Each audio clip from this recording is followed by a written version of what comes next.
আজকে আপনাদেরকে অনেক মজার একটা টমেটো সসের রেসিপি দেখাবো, যেটা আপনারা স্ন্যাক্সের সাথেও খেতে পারবেন, আবার অনেক ধরনের রেসিপিতে ইউজ করতে পারবেন। তো চলুন রেসিপিতে চলে যাই। তো ফার্স্টেই আমি একটা প্যানের মধ্যে টমেটোগুলো দিয়ে দিচ্ছি, তারপর দিয়ে দিচ্ছি পেঁয়াজ, রসুন, আদা, লবণ, চিনি, গোলমরিচ, সর্ষে, red chilli powder, Kashmiri red chilli powder, vinegar. তারপর সব কিছু একসাথে মিক্স করে এটাকে আমি সিদ্ধ দেব প্রেসার কুকারে। তো দেখুন সিদ্ধ হচ্ছে, আমি দেখেও নিচ্ছি কেমন হয়েছে। তারপর আমি সব কিছু একটু ঠান্ডা হওয়ার জন্য বের করে নিলাম। এখন ঠান্ডা হওয়ার পর আমি এই সব কিছু ব্লেন্ডারে ব্লেন্ড করে নেব। দেখতেই পাচ্ছেন খুব সুন্দর ব্লেন্ড হয়েছে।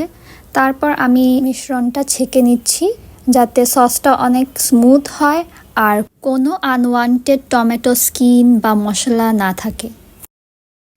তারপর আমি সসটাকে একটা লাস্ট কুক দিয়ে দিচ্ছি, একটা ভালো কনসিস্টেন্সি আনার জন্য। এই যে দেখুন কত সুন্দর হয়েছে সসটার কনসিস্টেন্সি। এবার আমি সসটাকে ঠান্ডা করে নিব। তারপর যেই বোতলগুলোতে আমি সসটা প্রিজার্ভ করব, সেই বোতলগুলো ভালোভাবে ক্লিন করে ড্রাই করে নিব। তারপর আমি বোতলগুলোকে প্রেস্টারাইজেশনের জন্য হিট করে নিব, যাতে কোনো জার্মস অ্যান্ড ব্যাকটেরিয়াস না থাকে। আমার হোমমেড টমেটো সস রেডি। আপনারা কমেন্ট করে জানাবেন কেমন লেগেছে।